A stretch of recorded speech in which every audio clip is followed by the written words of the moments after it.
Crime line which हर हफ्ते असी लैके आउंदे हां जुर्म दी दुनिया नाल जुड़ियां ਉਹ खबरां जो अक्सर सानू झंझोड़ दिंदियां ने, जो सानू ये सोचण च मजबूर करदियां ने कि असी पूरी तरह सुरक्षित हाँ ਜਾਂ नहीं, कि साडी सरकार साडा प्रशासन सानू सुरक्षा मुहैया करा रहा है।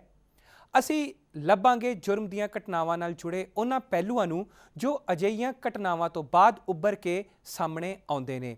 ਹੁਣ ਵਧਦੇ ਹਾਂ ਕ੍ਰਾਈਮ ਰੈਪਿਡ ਫਾਇਰ ਵੱਲ। इस हफ्ते की होया क्राइम दी दुनिया विच, आओ वेखदे हां।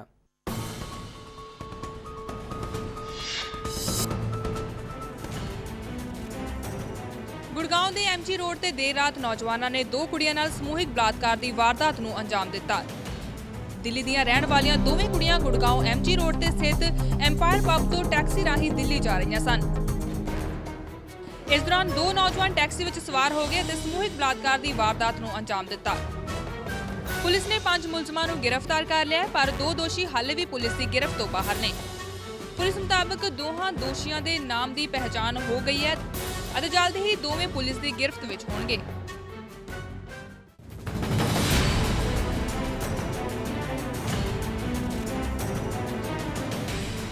जिला मोगा के पिंड रनिया विच बीती देर रात पंचायती चोणां नूं लैके अकाली दल के 2 गुट आपस में टकरा गए।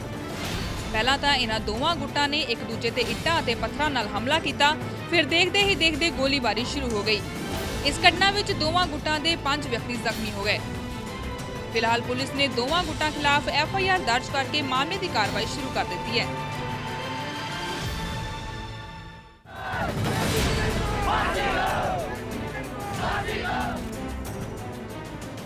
रोहतक विच एक 10 साल के बच्चे के कतल का दर्दनाक मामला सामने आया है। बीते मंगलवार ਨੂੰ ਬੱਚੇ ਤੋਂ ਇੱਕ ਸਾਧੂ ਵੱਲੋਂ ਪੀਣ ਦਾ ਪਾਣੀ ਮੰਗੇ ਜਾਣ ਤੇ ਮਾਸੂਮ ਨੇ ਮਨਾ ਕੀ ਕੀਤਾ ਕਿ ਸਾਧੂ ਨੂੰ ਗੁੱਸਾ ਆ ਗਿਆ ਅਤੇ ਉਸ ਨੇ ਬਰਫ਼ ਤੋੜਨ ਵਾਲੇ ਸੂਏ ਨਾਲ ਬੱਚੇ ਤੇ ਅੰਨ੍ਹੇਵਾਹ ਵਾਰ ਕਰਨੇ ਸ਼ੁਰੂ ਕਰ ਦਿੱਤੇ। ਬੱਚੇ ਨੂੰ ਗੰਭੀਰ ਹਾਲਤ 'ਚ ਹਸਪਤਾਲ 'ਚ ਭਰਤੀ ਕਰਵਾਇਆ ਗਿਆ।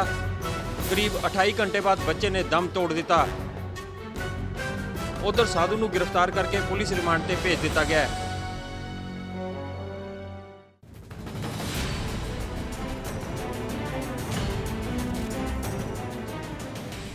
करनाल के नारी निकेतन के बाथरूम में शक्की हालत च 2 नाबालिग लड़कियां वालों फाहा लैके खुदकुशी कर ले जाने का मामला सामने आया है। खुदकुशी के कारणों का हाले तक पता नहीं लगाया जा सकिया। दस दईए कि खुदकुशी करने वाली दोवें लड़कियां 3 दिन पहला ही इत्थे लियांदियां गईयां सन अते एक दिन बाद ही 23 जून नूं इह इत्थों भज गईयां सन। उत्थे ही 24 तरीक नूं इन्हां दोवें लड़कियां नूं करनाल पुलिस ने कैथल चों बरामद करके अदालत 'च पेश कर दिता सी। इस तो बाद इन्हां नूं नारी निकेतन वापस भेज दिता गया सी, पर मंगलवार शाम नूं उन्हां ने खुदकुशी कर ली।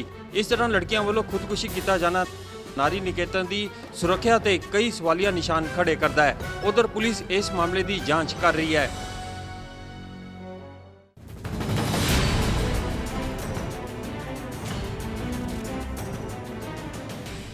बुधवार नूं एक कुड़ी दी शक्की हालत विच मौत के मामले विच जीरकपुर पुलिस ने पंजाब पुलिस के SP मोहन लाल नूं गिरफ्तार कर लिया।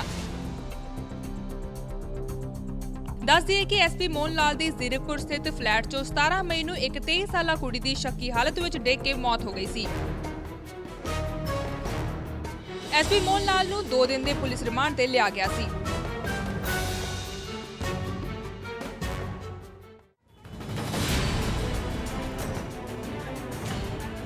रोहतक विच दिन दिहाड़े 3 नकाबपोशां ने 21 साल की कुड़ी नूं अगवा कर लिया। रोहतक की महावीर कलोनी की एक लड़की अपने घर के सामने खड़ी सी। उदों ही भूरे रंग की एस्टीम कार 'च 3 नकाबपोश उत्थे आए और लड़की नूं जबरदस्ती गड्डी विच सुट लिया और फरार हो गए। लड़की BA फाइनल ईयर की विद्यार्थन है। सूचना मिलते ही पुलिस ने शहर विच नाकाबंदी करके अगवाकारां की भाल शुरू कर दी है।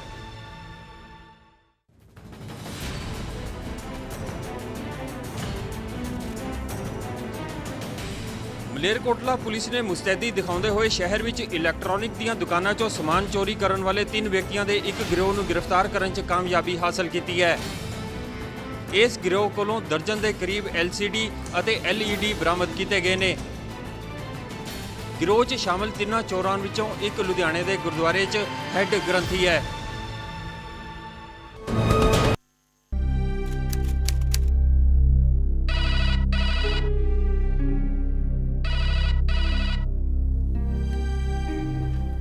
हेलो हेलो पापा। हेलो पापा मैं परमप्रीत। हेलो हाँ बेटा की होया पापा नहीं की होया बेटा कोई गल नहीं घबराई ना की होया नहीं पापा नहीं की होया कोई गल नहीं मैं देख लूँ घबराई ना नहीं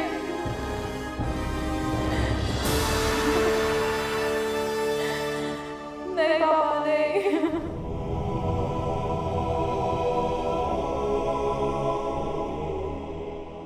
ਇਹ ਘਟਨਾ ਸੀ ਪਟਿਆਲਾ ਦੀ, ਜਿੱਥੇ ਇੱਕ ਪਿਤਾ ਨੂੰ ਉਸ ਦੀ ਧੀ ਦਾ ਫੋਨ ਆਇਆ। ਇੱਕ ਵਾਰ ਫਿਰ ਉਸ ਦੇ ਪਤੀ ਨੇ ਉਸ ਨੂੰ ਬੁਰੀ ਤਰ੍ਹਾਂ ਕੁੱਟਿਆ ਸੀ।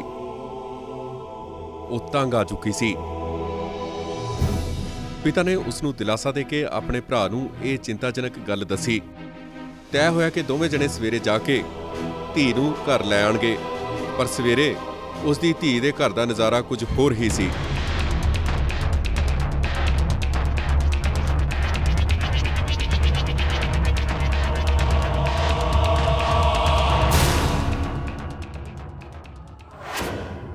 ਕੱਲ ਪਹਿਲੇ ਆਇਆ ਫੋਨ ਵੀ ਪਾਪਾ ਮੈਨੂੰ ਮਾਰ ਰਹੇ ਆ। ਇਹਨਾਂ ਨੇ ਮੈਨੂੰ ਫੋਨ ਕੀਤਾ ਵੀ ਤਜਿੰਦਰ ਫੇਰ ਮਾਰ ਰਹੇ ਆ ਉਹਨੂੰ ਬੜਾ, ਤੇ ਆਪਾਂ ਕਿੱਦਾਂ ਕਰੀਏ।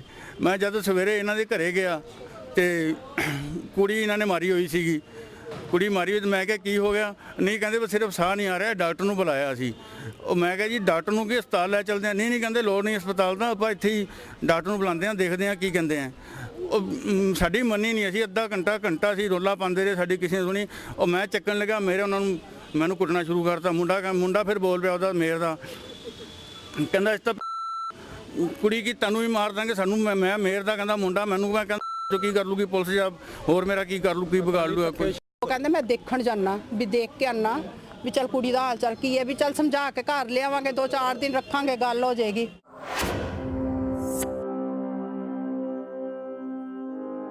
ਸਮਝਾਉਣ ਅਤੇ ਸਮਝੌਤਾ ਕਰਵਾਉਣ ਦੀ ਨੌਬਤ ਹੀ ਨਹੀਂ ਆਈ। ਇਸ ਵਾਰ 30 ਸਾਲਾ ਪਰਮਪ੍ਰੀਤ ਮੌਤ ਨੂੰ ਧੋਖਾ ਨਹੀਂ ਦੇ ਸਕੀ ਸੀ। ਆਪਣੀ 10 ਸਾਲ ਦੀ ਪਰੇਸ਼ਾਨੀ ਭਰੇ ਵਿਆਹ 'ਚ ਉਹ ਆਪਣੇ ਪਿੱਛੇ 2 ਛੋਟੇ-ਛੋਟੇ ਬੱਚਿਆਂ ਨੂੰ ਛੱਡ ਗਈ ਸੀ। ਪਰਮਪ੍ਰੀਤ ਕੌਰ ਪਟਿਆਲਾ ਦੇ ਟੋਭਾ ਕਸ਼ਮੀਰੀਆਂ ਇਲਾਕੇ ਵਿੱਚ ਆਪਣੇ ਸਹੁਰੇ ਘਰ 'ਚ ਆਪਣੇ ਪਤੀ, ਸੱਸ ਅਤੇ ਸਹੁਰੇ ਨਾਲ ਰਹਿੰਦੀ ਸੀ। ਮੇਰ ਦੀ ਨੂੰਹ ਹੈ, ਮੇਰ ਦਾ ਛੋਟਾ ਮੁੰਡਾ ਹੈ ਹਰਪ੍ਰੀਤ, ਐਕਸਪਰਟ ਕਮਿਊਨੀਕੇਸ਼ਨ ਵਾਲਾ, ਉਹਦੀ ਵੋਟੀ ਹੈ। ਦੋ ਵਿਆਹ ਆ ਮੇਰ ਦੇ ਵੀ, ਮੇਰ ਨੇ ਵੀ ਦੂਜੀ ਰੱਖੀ ਹੋਈ ਹੈ, ਉਹਦਾ ਮੁੰਡਾ ਹੈ। ਚੰਗਾ ਖੁਸ਼ਹਾਲ ਪਰਿਵਾਰ, ਤਾਂ ਆਖਿਰ ਇੰਨੇ ਗੰਭੀਰ ਦੋਸ਼ ਕਿਉਂ? ਅਜਿਹਾ ਕੀ ਹੋਇਆ ਸੀ? ਦਹੇਜ, ਡੌਰੀ, ਪੈਸਾ, ਸੋਨਾ, ਨਗਦੀ। ਪਰਮਪ੍ਰੀਤ ਦੇ ਪਰਿਵਾਰ ਮੁਤਾਬਕ ਉਹ ਦਹੇਜ ਦੀ ਬਲੀ ਚੜ੍ਹ ਗਈ ਸੀ। ਲੈਣ ਦੇਣ ਦਾ ਹੋਰ ਕੀ, ਪੈਸਾ ਚਾਹੀਦਾ ਇਹਨਾਂ ਨੂੰ, ਦਹੇਜ ਦਾਨ ਜਿੰਨਾ ਮਰਜ਼ੀ, ਇੰਨਾ ਪੈਸਾ ਵੀ ਦਿੱਤਾ, ਸੋਨਾ ਵੀ ਦਿੱਤਾ, ਸਭ ਕੁਝ। 30 ਤੋਲੇ ਸੋਨਾ ਦਿੱਤਾ ਵਿਆਹ 'ਚ, ਉਹ ਵੀ ਇਹਨਾਂ ਨੂੰ ਥੋੜਾ ਕਹਿੰਦੇ ਨਗਦ ਦਿਓ, ਕੈਸ਼ ਦਿਓ। ਕਿੰਨਾ ਕੁ ਦੇ ਸਕਦਾ ਬੰਦਾ? ਸ਼ੁਰੂ ਤੋਂ ਹੀ ਜਦ ਦਾ ਵਿਆਹ ਹੋਇਆ ਤਾਂ ਤੋਂ ਹੀ ਪਰੇਸ਼ਾਨ ਕਰ ਰਹੇ ਆ, ਨਾ ਪੇਕੇ ਆਣ ਦੇਣਾ, ਨਾ ਕਿਸੇ ਰਿਸ਼ਤੇਦਾਰ ਨੂੰ ਮਿਲਣ ਜਾਣਾ, ਕਿਸੇ ਦਾ ਦੁੱਖ ਹੈ ਸੁੱਖ ਹੈ, ਕਿਸੇ ਦੇ ਘਰ ਹੀ ਉਹਨੂੰ ਜਾਣ ਨਹੀਂ ਦਿੰਦੇ ਸੀ। ਉਹ ਈਵਨ ਕਿ ਛੋਟੇ ਬੱਚੇ ਆ, ਬੱਚਿਆਂ ਨੂੰ ਵੀ ਸਮਝਾਇਆ ਹੋਇਆ ਸੀ ਵੀ ਤੂੰ ਨਾਨੀ ਦੇ ਘਰ ਨਹੀਂ ਜਾਣਾ, ਤੂੰ ਫਲਾਣੇ ਦੇ ਘਰ ਨਹੀਂ ਜਾਣਾ, ਕਿਸੇ ਦੇ ਘਰ ਨਹੀਂ ਜਾਣਾ। ਦਹੇਜ ਅਜਿਹਾ ਸ਼ਰਾਪ ਹੈ ਜੋ ਹਰ ਸਾਲ ਹਜ਼ਾਰਾਂ ਔਰਤਾਂ ਦੀ ਜਾਨ ਲੈ ਲੈਂਦਾ ਹੈ। ਤਾਜ਼ਾ ਆંકੜਿਆਂ ਮੁਤਾਬਿਕ ਲਗਭਗ ਹਰ ਘੰਟੇ ਵਿੱਚ ਇੱਕ ਕੁੜੀ ਦਹੇਜ ਦੀ ਬਲੀ ਚੜ੍ਹਦੀ ਹੈ ਅਤੇ ਪਰਮਪ੍ਰੀਤ ਨਾਲ ਵੀ ਕੁਝ ਅਜਿਹਾ ਹੀ ਹੋਇਆ ਸੀ। 10 ਸਾਲ ਦੇ ਵਿਆਹ 'ਚ ਕਿੰਨੀ ਕੁੱਟਮਾਰ, ਕਿੰਨੀ ਬੇਇੱਜ਼ਤੀ ਇਸ ਕੁੜੀ ਨੇ ਝੱਲੀ ਹੋਵੇਗੀ, ਇਹ ਸੋਚ ਕੇ ਰੂਹ ਕੰਬ ਜਾਂਦੀ ਹੈ।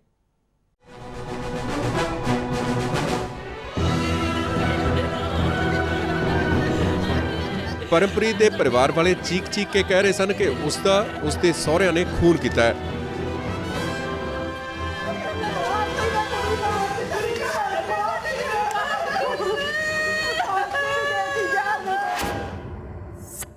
ਕੁੜੀ ਨੂੰ ਫੋਨ ਕੀਤਾ ਸੀ, ਮੈਨੂੰ ਬਹੁਤ ਕੀ ਕਰ ਰਹੇ ਆ, ਮੈਨੂੰ ਲੱਗਦਾ ਮੈਨੂੰ ਮਾਰ ਦੇਣਗੇ।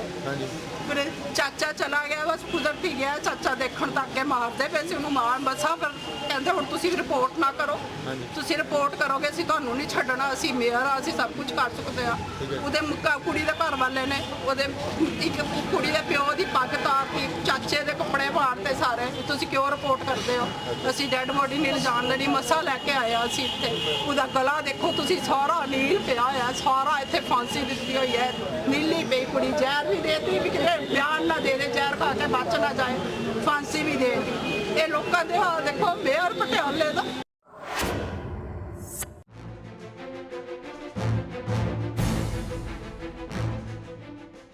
ਪਰਿਵਾਰ ਗੁੱਸੇ 'ਚ ਸੀ। ਉਸਨੇ ਥਾਣੇ ਫੋਨ ਕੀਤਾ ਰਿਪੋਰਟ ਲਿਖਵਾਉਣ ਲਈ, ਪਰ ਪੁਲਿਸ ਦੀਆਂ ਨਜ਼ਰਾਂ 'ਚ ਸ਼ਾਇਦ ਇਸ ਕੁੜੀ ਦੀ ਜਾਨ ਦੀ ਕੀਮਤ ਕੁਝ ਖਾਸ ਨਹੀਂ ਸੀ। ਅਜੇ ਕੋਈ ਪੁਲਿਸ ਨਹੀਂ ਆਈ ਜੀ ਇੱਥੇ ਅਸੀਂ ਫਿਰ ਰਹੇ ਆ ਸਾਡੇ ਪੁਲਿਸ ਵਾਲੇ ਫਿਰ ਰਹੇ ਆ ਕਿਸੇ ਨੇ ਕੋਈ ਅਜੇ ਸਾਡੀ ਸੁਣਵਾਈ ਨਹੀਂ ਕੀਤੀ। ਅਸੀਂ ਬਾਰ-ਬਾਰ ਇਹਨਾਂ ਨੂੰ ਕਹਿ ਰਹੇ ਆ ਵੀ ਡੀਐਸਪੀ ਸਾਹਿਬ ਨੂੰ ਇੰਸਪੈਕਟਰ ਸਾਹਿਬ ਨੂੰ ਕਿਸੇ ਨੂੰ ਭੇਜੋ ਅਸੀਂ ਕਰਾਈਏ ਸਾਡੀ ਕੋਈ ਸੁਣਵਾਈ ਨਹੀਂ ਹੋ ਰਹੀ। ਅਸੀਂ ਇੰਨੇ ਪਰੇਸ਼ਾਨ ਆ ਅਸੀਂ ਇੱਧਰ ਉੱਧਰ ਘੁੰਮੀ ਜਾ ਰਹੇ ਹਾਂ ਕੋਈ ਸਾਨੂੰ ਪੁੱਛ ਨਹੀਂ ਰਿਹਾ ਸਾਨੂੰ ਲਿਆ ਕੇ ਉਰੇ ਖੜਾਤਾ ਸਾਡੀ ਕੋਈ ਸੁਣਵਾਈ ਨਹੀਂ ਕਿਉਂਕਿ ਸਰਕਾਰ ਇਹਨਾਂ ਦੀ ਹੈ ਸਰਕਾਰ ਦਾ ਮਿਹਰ ਹੈ ਇਹ ਸਾਡੀ ਕੀ ਉਹਦੇ 'ਚ ਕੋਈ ਸੁਣਵਾਈ ਨਹੀਂ ਹੋਣੀ।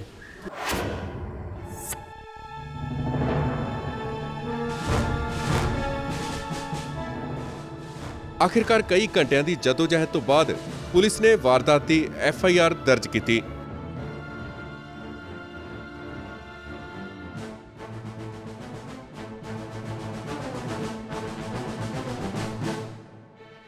ਪੋਸਟਮਾਰਟਮ ਦੀ ਰਿਪੋਰਟ 'ਚ ਉਹੀ ਤੱਥ ਸਾਹਮਣੇ ਆਏ ਜਿਨ੍ਹਾਂ ਦੇ ਹੋਣ ਦਾ ਸ਼ੱਕ ਮ੍ਰਿਤਕਾ ਦਾ ਪਰਿਵਾਰ ਪ੍ਰਗਟ ਕਰ ਰਿਹਾ ਸੀ ਕਿ ਪਰਮਪ੍ਰੀਤ ਦਾ ਕਤਲ ਕੀਤਾ ਗਿਆ ਸੀ।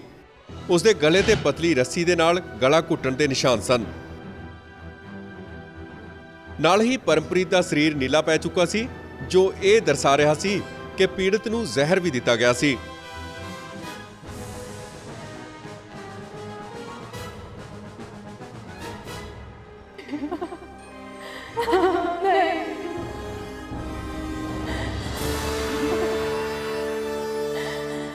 नहीं पापा नहीं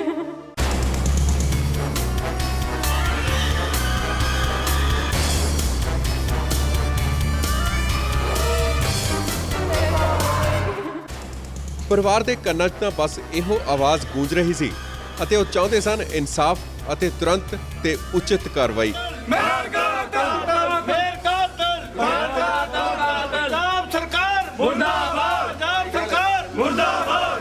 ਉਹ ਮੇਅਰ ਕਹਿੰਦਾ ਜੀ ਮੈਂ 5 ਕਰੋੜ ਦੇ ਕੇ ਮੇਅਰ ਬਣਿਆ ਮਾਤਾ ਤੁਹਾਨੂੰ 5 ਕਰੋੜ ਦਿੱਤਾ ਮੈਨੇ ਜਦ ਪੈਸੇ ਦੇ ਕੇ ਬਣਿਆ ਮੈਨੂੰ ਕੋਈ ਢਾ ਨਹੀਂ ਸਕਦਾ। ਸਰਕਾਰ ਮੁਰਦਾਬਾਦ ਸਰਕਾਰ ਮੁਰਦਾਬਾਦ ਗੁੰਡਿਆਂ ਦੀ ਸਰਕਾਰ ਮੁਰਦਾਬਾਦ। 24 ਫਰਵਰੀ 2013 ਨੂੰ ਪਰਮਪ੍ਰੀਤ ਕੌਰ ਦੇ ਪਤੀ ਹਰਪ੍ਰੀਤ ਸਿੰਘ ਅਤੇ ਉਸ ਦੀ ਸੱਸ ਪਰਮਜੀਤ ਕੌਰ ਨੂੰ ਹਿਰਾਸਤ ਵਿੱਚ ਲੈ ਲਿਆ ਗਿਆ,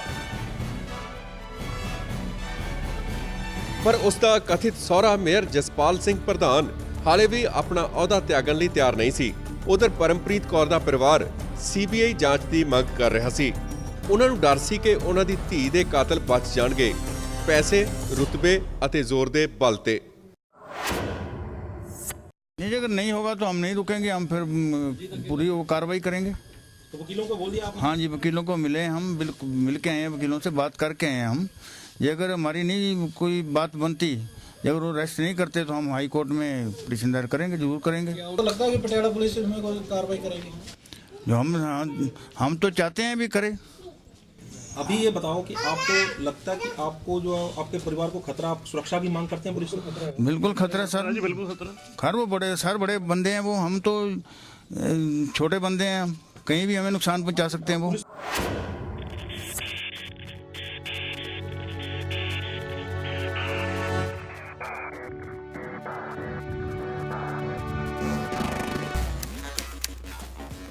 पच्ची फरवरी 2013 ਨੂੰ ਪੰਜਾਬ ਸਰਕਾਰ ਨੇ ਇਸ ਪੂਰੇ ਮਾਮਲੇ ਦੀ ਗੰਭੀਰਤਾ ਨੂੰ ਦੇਖਦਿਆਂ IGP ਸ਼ਸ਼ੀ ਪ੍ਰਭਾ ਦਿਵੇਦੀ, DIG RK ਜਾਇਸਵਾਲ ਅਤੇ ਸੁਪਰਿੰਟੈਂਡੈਂਟ ਬਲਬੀਰ ਸਿੰਘ ਦੀ 3 ਮੈਂਬਰੀ ਸਪੈਸ਼ਲ ਇਨਵੈਸਟੀਗੇਸ਼ਨ ਟੀਮ ਦਾ ਗਠਨ ਕੀਤਾ। ਉਪ ਮੁੱਖ ਮੰਤਰੀ ਸੁਖਬੀਰ ਸਿੰਘ ਬਾਦਲ ਦੇ ਕਹਿਣ ਤੇ ਆਖਿਰਕਾਰ ਮੇਅਰ ਪ੍ਰਧਾਨ ਨੇ ਸੋਮਵਾਰ ਯਾਨੀ 25 ਫਰਵਰੀ ਨੂੰ ਆਪਣਾ ਅਸਤੀਫਾ ਸਰਕਾਰ ਨੂੰ ਸੌਂਪ ਦਿੱਤਾ, ਪਰ ਪਰਿਵਾਰ ਵਾਲੇ ਜਸਪਾਲ ਪ੍ਰਧਾਨ ਨੂੰ ਵੀ ਪੁਲਿਸ ਦੀ ਹਿਰਾਸਤ ਵਿੱਚ ਦੇਖਣਾ ਚਾਹੁੰਦੇ ਸਨ। ਉਧਰ ਜਸਪਾਲ ਪ੍ਰਧਾਨ ਨੇ ਵਿਸ਼ੇਸ਼ ਜਾਂਚ ਟੀਮ ਦੇ ਸਾਹਮਣੇ ਬਿਆਨ ਦਿੱਤਾ ਕਿ ਉਹਨਾਂ ਦਾ ਇਸ ਪਰਿਵਾਰ ਦੇ ਨਾਲ ਕੋਈ ਨਾਤਾ ਨਹੀਂ ਸੀ ਅਤੇ ਨਾ ਹੀ ਇਸ ਕਤਲ ਵਿੱਚ ਕੋਈ ਹੱਥ। ਇਸ ਗੱਲ ਨੂੰ ਸਾਬਤ ਕਰਨ ਲਈ ਜਸਪਾਲ ਪ੍ਰਧਾਨ ਨੇ ਕਈ ਦਸਤਾਵੇਜ਼ ਵੀ ਪੇਸ਼ ਕੀਤੇ। ਅਸਲ ਵਿੱਚ ਪਰਮਜੀਤ ਕੌਰ ਜਸਪਾਲ ਪ੍ਰਧਾਨ ਦੀ ਦੂਜੀ ਪਤਨੀ ਹੈ ਅਤੇ ਹਰਪ੍ਰੀਤ ਸਿੰਘ ਉਸ ਦਾ ਹੀ ਬੇਟਾ ਹੈ। ਕਹਾਣੀ 'ਚ ਇੱਕ ਟਵਿਸਟ ਇਹ ਹੈ ਕਿ ਦਸਤਾਵੇਜ਼ਾਂ ਮੁਤਾਬਿਕ ਜਸਪਾਲ ਪ੍ਰਧਾਨ ਅਤੇ ਪਰਮਜੀਤ ਕੌਰ ਦਾ ਕਦੇ ਵਿਆਹ ਹੀ ਨਹੀਂ ਹੋਇਆ ਸੀ। ਤਾਂ ਕੀ ਹੈ ਇਹਨਾਂ ਦੋਵਾਂ ਦਾ ਰਿਸ਼ਤਾ? ਉਧਰ ਵਿਸ਼ੇਸ਼ ਜਾਂਚ ਟੀਮ ਨੇ ਕ੍ਰਾਈਮ ਸੀਨ ਦਾ ਮੁਆਇਨਾ ਕੀਤਾ ਅਤੇ ਨਾਲ ਹੀ ਪਰਮਪ੍ਰੀਤ ਦੇ ਨਿਰਾਸ਼ ਮਾਤਾ-ਪਿਤਾ ਨੂੰ ਵੀ ਮਿਲੇ, ਪਰ ਕੁਝ ਵੀ ਕਹਿਣ ਤੋਂ ਇਨਕਾਰ ਕਰ ਦਿੱਤਾ।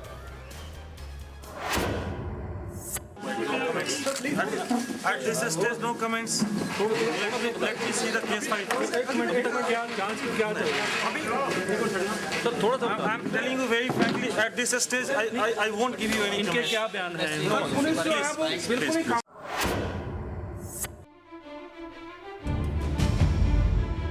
ਉਧਰ ਵਿਸਰਾ ਰਿਪੋਰਟ ਨੇ ਵੀ ਕਤਲ ਹੋਣ ਦੀ ਪੁਸ਼ਟੀ ਕਰ ਦਿੱਤੀ।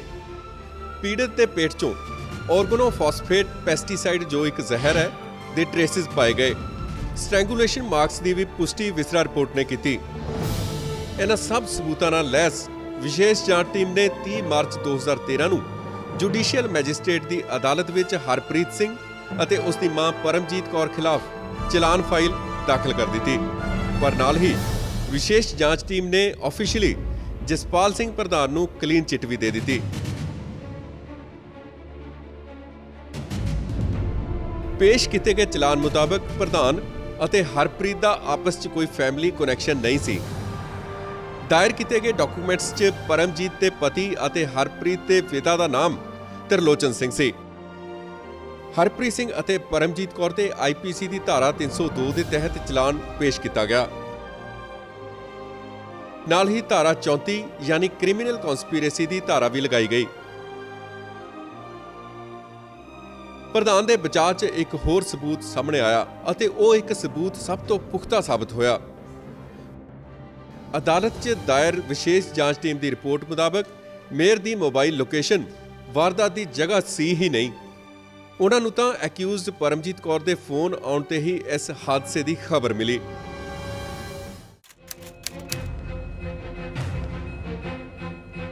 ਅਪ੍ਰੈਲ 2013 ਨੂੰ ਸਾਬਕਾ ਮੇਅਰ ਜਸਪਾਲ ਪ੍ਰਧਾਨ ਦੇ ਘਰ ਕੁਝ ਲੋਕਾਂ ਨੇ ਹਮਲਾ ਕਰ ਦਿੱਤਾ।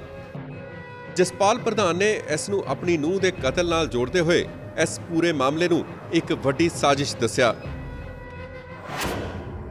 ਇਹ 150 ਬੰਦਾ ਸੀ। ਅੱਛਾ ਜੀ, ਕੀ ਕਹਿੰਦੇ? ਇਹ ਮੇਰ ਦੇ ਘਰ ਜਾਣਾ। ਉਸ ਤੋਂ ਬਾਅਦ ਫਿਰ ਅਫੜਾ ਦਫੜੀ ਮੱਚ ਕੇ ਤਲਵਾਰ ਚੱਲੀਆਂ ਉਹਨਾਂ ਦੀ, ਲੋਕ ਭੱਜੇ ਉੱਧਰ ਉੱਧਰ। 40-50 ਬੰਦਿਆਂ ਦਾ ਕਰੀਬ ਗਰੁੱਪ ਸੀਗਾ, ਕਿਰਪਾਨਾਂ ਤੇ ਹਥਿਆਰਾਂ ਨਾਲ ਲੈ ਸਾਰੇ ਅੰਦਰ ਵੜ ਆਏ ਨੇ। ਅੰਦਰ ਵੜ ਕੇ ਉਹਨਾਂ ਨੇ ਇੱਕਦਮ ਅਟੈਕ ਸ਼ੁਰੂ ਕਰ ਦਿੱਤਾ। ਮੈਂ ਭੱਜਿਆ ਪਿਛਲੇ ਕਮਰੇ ਦੇ ਵਿੱਚ। ਮੇਰਾ ਭਤੀਜਾ ਛੋਟਾ 18-19 ਸਾਲ ਦੀ ਉਮਰ ਦਾ, ਉਹ ਫਸ ਗਿਆ ਇੱਥੇ। ਉਹਦੇ ਕਿਰਪਾਨਾਂ ਮਾਰੀਆਂ, ਬਾਂਹ ਵੜਤੀਆਂ, ਐਮਰਜੈਂਸੀ 'ਚ ਆਏ ਤੇ ਮੇਰੇ ਵੀ ਹੱਥ ਤੇ ਮੋਢੇ ਤੇ ਮਾਰੀਆਂ, ਮੇਰੇ ਬੱਚਿਆਂ ਦੇ, ਮੇਰੀ ਵਾਈਫ ਦੇ, ਸਾਰਿਆਂ ਦੇ ਉਹਨਾਂ ਨੇ ਮਾਰੀਆਂ। ਤੇ ਇੱਕ ਜਾਨਲੇਵਾ ਹਮਲਾ ਸੀ ਐਡਾ ਵੱਡਾ ਕਿ ਪ੍ਰਮਾਤਮਾ ਨੇ ਮੈਨੂੰ ਬਚਾਇਆ। ਜਿਵੇਂ ਪਿਛਲੇ ਦਿਨਾਂ 'ਚ ਵੀ ਮੇਰੇ ਤੇ ਦੇਖੋ ਝੂਠਾ ਕੇਸ ਪਾਉਣ ਦੀ ਕੋਸ਼ਿਸ਼ ਕੀਤੀ ਗਈ, ਸਾਰਿਆਂ ਸਾਹਮਣੇ ਸਾਬਤ ਹੋਇਆ ਕਿ ਮੈਂ ਉਹਦੇ 'ਚ ਨਿਰਦੋਸ਼ ਸਾਬਤ ਹੋਇਆ। ਅਜੇ ਆ 5-7 ਦਿਨ 10 ਦਿਨ ਇਸ ਗੱਲ ਨੂੰ ਲੰਘੇ ਨਹੀਂ ਤੇ ਅੱਜ ਮੇਰੇ ਤੇ ਇੱਕ ਜਾਨਲੇਵਾ ਅਟੈਕ ਕੀਤਾ ਗਿਆ। ਦੋਵੇਂ ਮਾਂ ਅਤੇ ਬੇਟਾ ਹਾਲੇ ਵੀ ਜੇਲ੍ਹ 'ਚ ਨੇ। ਪਰਮਪ੍ਰੀਤ ਦੇ ਛੋਟੇ-ਛੋਟੇ ਬੱਚੇ ਯਤੀਮ ਹੋ ਗਏ ਨੇ। ਅੱਜ ਨਾ ਉਹਨਾਂ ਕੋਲ ਉਹਨਾਂ ਦੀ ਮਾਂ ਹੈ ਤੇ ਨਾ ਹੀ ਉਹਨਾਂ ਦੇ ਪਿਤਾ। ਪਰਮਪ੍ਰੀਤ ਦੇ ਪਰਿਵਾਰ ਵਾਲਿਆਂ ਨੂੰ ਪੰਜਾਬ ਪੁਲਿਸ ਤੇ ਹਾਲੇ ਵੀ ਵਿਸ਼ਵਾਸ ਨਹੀਂ ਹੈ।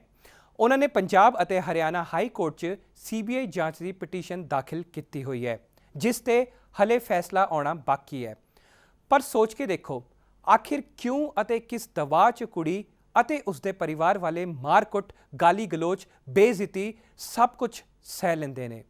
ਇੱਕ ਝੂਠੇ ਰਿਸ਼ਤੇ ਨੂੰ ਬਚਾਉਣ ਲਈ, ਇੱਕ ਅਬਿਊਸਿਵ ਵਿਆਹ ਨੂੰ ਬਚਾਉਣ ਲਈ ਆਖਿਰ ਕਿਉਂ? ਕਿਸ ਤਰ੍ਹਾਂ ਦੀ ਲੱਗ ਰਹੀ ਹੈ ਤੁਹਾਨੂੰ ਸਾਡੀ ਕੋਸ਼ਿਸ਼? ਸਾਨੂੰ ਆਪਣੇ ਸੁਝਾਅ ਜ਼ਰੂਰ ਭੇਜੋ। ਸਾਨੂੰ ਈਮੇਲ ਕਰੋ editor@dayandnightnews.com ਵਿੱਚ। ਅਗਲੇ ਹਫਤੇ ਫਿਰ ਹੋਵੇਗੀ ਮੁਲਾਕਾਤ। ਰੱਬ ਰਾਖਾ। ਖਬਰਾਂ ਦੀ ਦੁਨੀਆ ਵਿੱਚ ਆਓ, ਸਾਡੇ ਨਾਲ ਕਦੇ ਵੀ ਤੇ ਕਿਤੋਂ ਵੀ ਜੁੜੋ। ਆਪਾਂ ਮਿਲਾਂਗੇ ਫੇਸਬੁੱਕ ਤੇ, ਅਸੀਂ ਦਿਖਾਂਗੇ YouTube ਤੇ, ਸਾਨੂੰ ਫੋਲੋ ਕਰੋ ਟਵਿੱਟਰ ਤੇ। ਖਬਰਾਂ ਨਾਲ ਜੁੜੇ ਰਹੋ ਦਿਨ ਰਾਤ।